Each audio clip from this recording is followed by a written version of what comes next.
Mesdames et messieurs, bonsoir et heureuse de vous retrouver ce soir.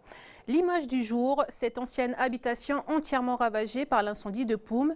Témoignage ce soir d'un membre de la famille touché par cet incendie.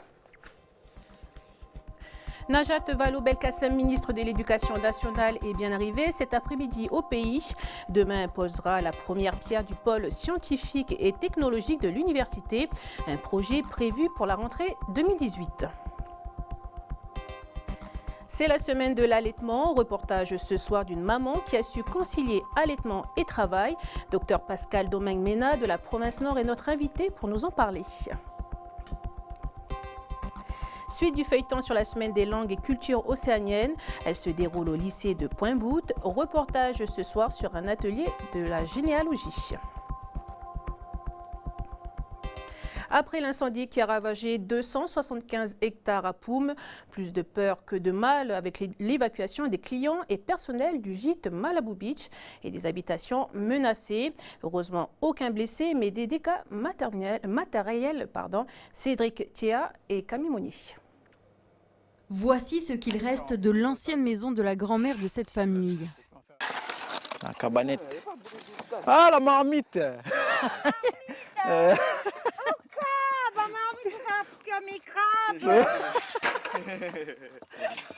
Ils gardent le sourire, pourtant, ils ont découvert les dégâts ce matin à 1h. Montée de Tomo dans la nuit, au lever du jour, c'était la surprise. Là, il y a le plafond qui a brûlé hier. La gondolée, c'est le pompier qui a sauvé la maison en fait. Il est venu, il a arrosé, voilà les branches qu'on a coupées partout. Ici, il y a un peu de brousse, là, il a pris, a brûlé un peu le plafond. Et là, voilà, gouttière, la fondue.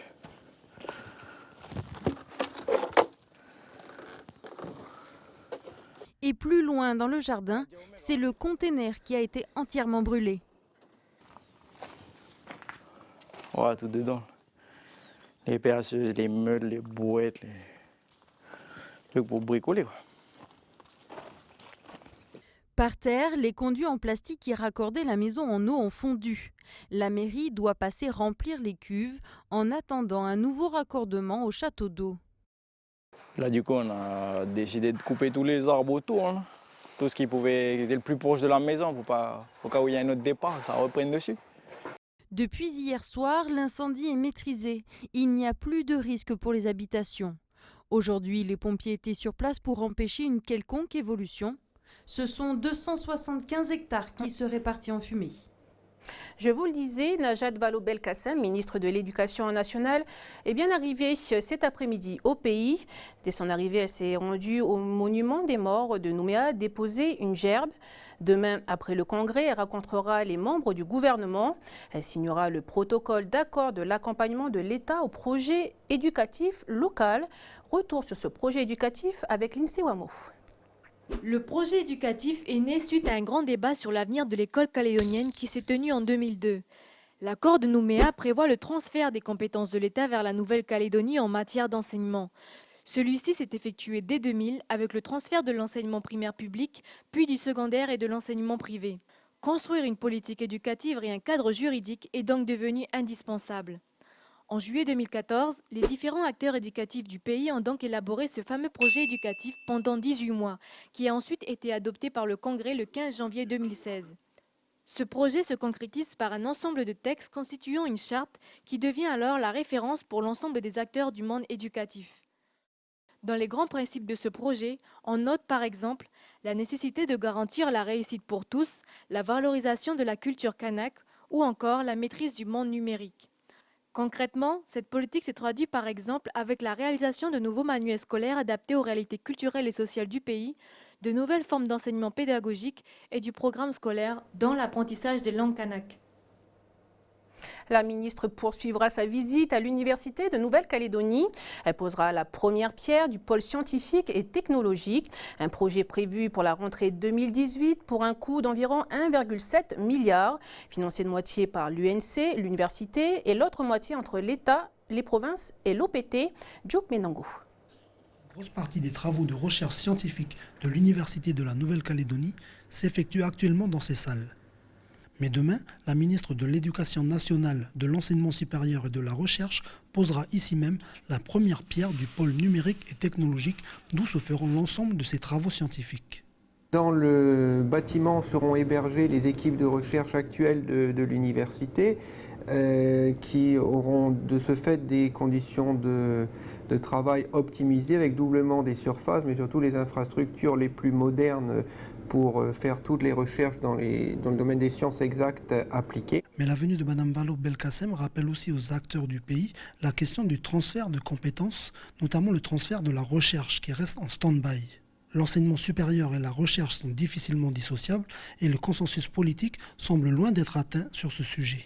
Ce qui va, disons, peut-être nous inquiéter le plus, c'est la question des diplômes, puisque l'université est un opérateur de l'État. À ce titre, elle délivre des diplômes de l'État. Si elle n'est plus un opérateur de l'État, elle ne peut plus délivrer les diplômes de l'État. Tout au plus peut-elle délivrer des diplômes qui seraient reconnus par l'État, ce qui n'est pas la même chose. Et donc, on craint que ça pénalise les jeunes pour des poursuites d'études. Aucune avancée non plus sur les questions des statuts des équipes pédagogiques et de recherche de l'Université de la Nouvelle-Calédonie. La venue de la ministre sera aussi l'occasion de discuter du soutien de l'État, notamment financier, par rapport au programme de l'implantation de l'Université de la Nouvelle-Calédonie en province Nord.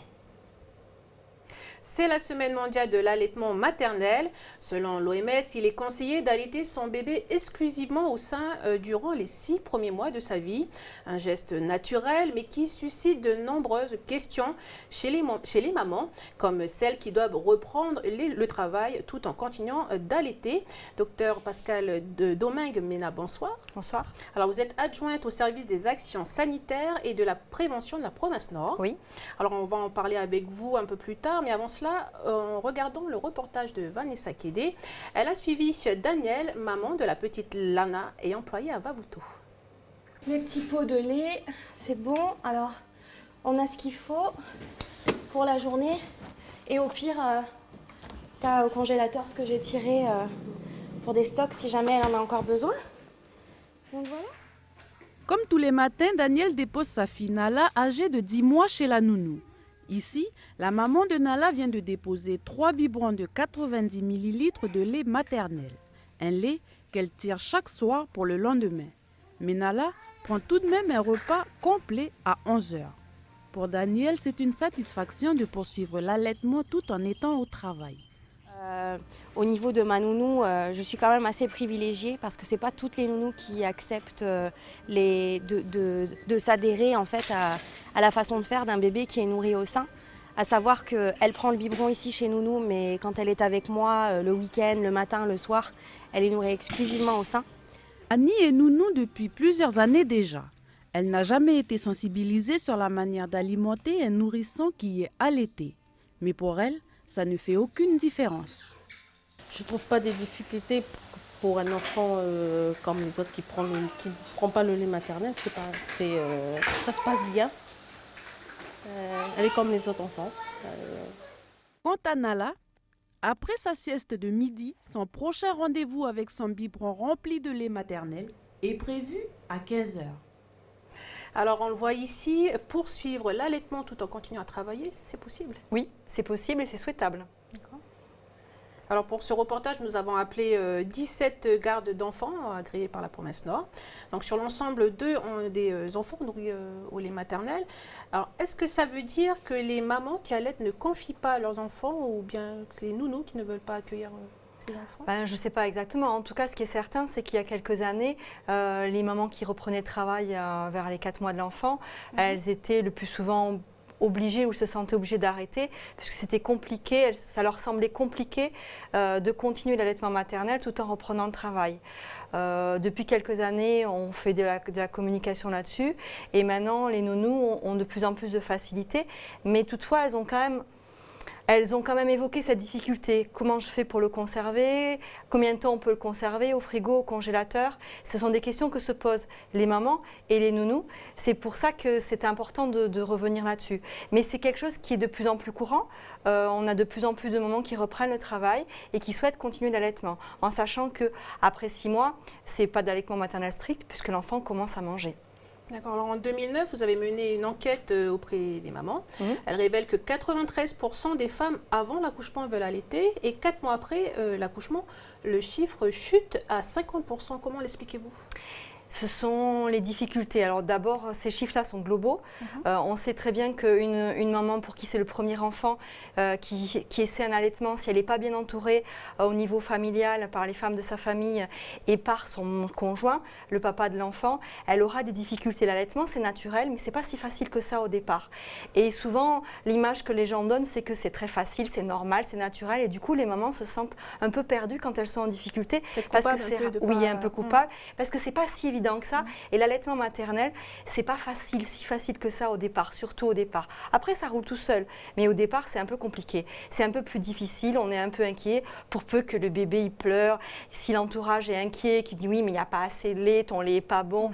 Si la maman, elle n'est pas sûre d'elle, elle n'est pas accompagnée, elle n'est pas entourée, c'est beaucoup plus compliqué. D'accord. Cette année, la promesse Nord a lancé une enquête, une campagne justement de sensibilisation à travers les dépliants. Oui, on a créé un dépliant et une affiche. Un dépliant qui explique aux mamans et aux nounous comment prélever son lait, comment le conserver, dans quelles conditions le conserver et surtout comment le transporter aussi. C'est vraiment important, c'est une aide ponctuelle. Après, c'est du détail, on peut trouver ailleurs, mais le dépliant en tout cas est complet. Il permet aux mamans et aux nounous de savoir comment faire et de pouvoir continuer l'allaitement maternel pour les mamans après la reprise du travail, mais ça peut aussi être utilisé pour les mamans qui ne reprennent pas le travail mais qui veulent partir faire des courses, faire d'autres choses et puis pendant quelques heures ne pas être à la maison et l'enfant pourra boire son lait avec l'adulte qui le garde. D'accord, alors en 2013 il y a eu une autre enquête, vous avez défini les freins et leviers autour de l'allaitement et parmi les freins le personnel de santé qui serait mal informé sur le sujet. C'est pas qu'il est mal informé, c'est qu'il est inquiet et il a peu de références. Du coup, dès qu'il y a un petit problème chez la maman, dès qu'elle est enrhumée ou qu'elle a quoi que ce soit, on lui propose d'arrêter, que ce sera plus simple. C'est pas plus simple et c'est pas la bonne solution. Oui, le frein le plus important finalement, c'est les soignants en général. Il faut les former donc. Oui, c'est ce que nous faisons. Nous formons les gens. Il y a des formations qui ont été mises en place au niveau de l'IFAP, donc pour le personnel public, des services publics. Ça, c'est important. L'an dernier, on a fait intervenir une consultante en lactation auprès de nos personnels justement pour travailler sur ces représentations et sur les causes de l'arrêt de l'allaitement qui sont en fait en réalité on doit arrêter que dans des cas extrêmes, c'est très très rare qu'il faille arrêter l'allaitement maternel. Le plus souvent il y a toujours des solutions intermédiaires. D'accord, toujours concernant l'allaitement, ce chiffre dans la presse internationale, 800 000, c'est le nombre de décès d'enfants de moins de 5 ans qui pourraient être évités si la pratique de l'allaitement se généralisait. C'est ce que rapporte une étude menée dans plus de 160 pays dans le monde. Les mères, quant à elles, éviteraient ainsi davantage le cancer du sein. L'enjeu économique est aussi souligné. Par exemple, aux États-Unis, si 90% des nourrissons étaient allaités, plus de 250 milliards de nos francs seraient économisés grâce à la réduction des maladies infantiles. Si dans les pays riches, un enfant sur 5 seulement est allaité en moyenne, on constate de grandes différences. Au Japon, 60% des bébés d'un an sont allaités contre 2% en Irlande. En France, seuls 5% des mères allaiteraient. Dans les pays à faible ou moyen revenu, un enfant sur 3 serait nourri au sein. Donc oui. Là, on parle de réduction de mortalité infantile. C'est très très important. Voilà. L'enfant qui est nourri au sein, tant qu'il est nourri au sein, il est protégé par le lait de sa mère et il ne fera pas ni rhume, ni gastro, ni quoi que ce soit. Et il va être en pleine forme, il va bien pousser. Et ça, c'est vraiment très très très important. C'est important ici, c'est important aussi encore plus dans les pays en voie de développement où l'eau n'est pas traitée correctement et où il peut y avoir effectivement des problèmes d'hygiène au niveau de l'eau. Mais l'allaitement, ça ne fait pas que protéger des maladies. On sait effectivement que ça protège la mère, ça diminue le risque de cancer du sein, effectivement, ça protège l'enfant, ça fait des enfants globalement plus intelligents sur les statistiques, oui, plus intelligents, et ça fait des enfants en pleine santé. Il faut vraiment allaiter le plus longtemps possible. Mais c'est sûr qu'au départ, il faut être bien entouré et bien accompagné. Alors, docteur Pascal Domecq-Benham, merci d'avoir répondu à notre invitation. Merci à vous de m'avoir invité. L'allaitement, nous en parlons également dans le web du Pacifique, préparé ce soir par Prosper Pagou.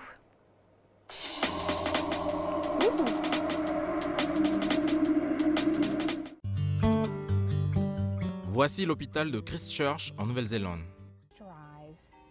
Depuis 2014, l'établissement accueille une banque de lait maternel dans l'unité de soins intensifs néonataux. Cette unité se présente comme un lieu de dépôt de la part de mères disposant de surplus de lait maternel. Le lait recueilli sera contrôlé, pasteurisé et congelé pour une période de 6 mois dans l'installation, puis sera disponible pour les nouveau-nés dans le besoin. En effet, la banque de lait ainsi créée servira à pallier aux problèmes de lactation que rencontrent certaines mamans. Selon l'Organisation mondiale de la santé, la création de ces banques de lait maternel viserait avant tout à réduire le taux de mortalité infantile dans le monde.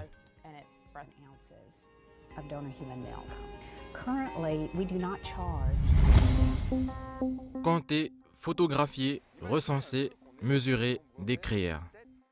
Voici une toute autre collecte qui se déroule actuellement en Nouvelle-Calédonie. Dans le cadre du projet La planète revisitée, le Muséum national d'histoire naturelle et l'ONG ProNatura vont recenser les espèces endémiques sur le pays. La mission a débuté en août dernier par une exploration des espèces vivant entre 100 et 800 mètres de profondeur autour de l'île des Pins. Elle se terminera en novembre 2017 par l'exploration des eaux intérieures de la Grande Terre. Les objectifs sont nombreux. Recenser les espèces endémiques animales et végétales qui sont vulnérables et pourraient disparaître avant la fin du siècle. L'occasion aussi de permettre à la population calédonienne de se sentir concernée par la préservation de son patrimoine végétal et animal. Il s'agit là de la 5e expédition du projet La planète revisitée. Celui-ci bénéficie d'une enveloppe de 143 millions de francs CFP financée par le gouvernement, la province Nord, la province Sud et de quelques entreprises. Pas une grosse quantité. Globalement, la drague, on la jette, on ne sait pas trop ce qu'il y a. Ayant fini avec la suite de notre feuilleton sur la semaine des langues et cultures océaniennes. Elle se déroule toute cette semaine au lycée de Pointe-Boute. Au programme, plusieurs ateliers artisanaux avec les différentes communautés. Les rencontres avec les différentes communautés du pays, rencontres avec des écrivains ou encore des mini-concerts. Reportage ce soir dans un atelier de généalogie animé par la DCK du Centre culturel Chibaou.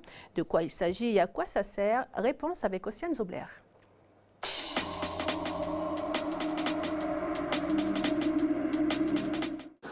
Ici, chacun tente de faire son arbre généalogique. Pas toujours évident de se souvenir des membres de sa famille. J'ai fait ma mère, sa mère et puis sa grand-mère, enfin mon arrière-grand-mère. Puis après, du côté de mon père, je ne sais pas trop parce que je les fréquente. Genre c'est, je sais pas, mes arrière-grands-parents, mes arrière-grand-mères. Puis plutôt pour connaître aussi ma famille, parce qu'il y a des personnes aussi que j'ai pas pu connaître. Savoir d'où l'on vient pour savoir où on va, c'est ce qu'a voulu transmettre l'Agence du développement de la culture kanak dans cet atelier. Mais on ne met pas en pratique les choses qui ont été demandées à l'époque par nos vieux, de faire le travail de collecte et de la retransmission. Mais peut-être nous, c'est des petites pierres qu'on met sur la maison, mais peut-être il va en donner des fruits un peu plus tard pour la construction du pays demain. Parce que ce qui est riche pour les interventions à nous ici, c'est que c'est tous les ethnies qui participent. Ce matin, c'est la classe de seconde F et leur professeur de sciences économiques et sociales qui participent à l'exercice. En Nouvelle-Calédonie, il y a tellement une multitude d'ethnies. Les gens ils ont été beaucoup plus mobiles qu'on ne le pense aussi. Et je pense que pour les jeunes, c'est intéressant de remonter dans le temps aussi.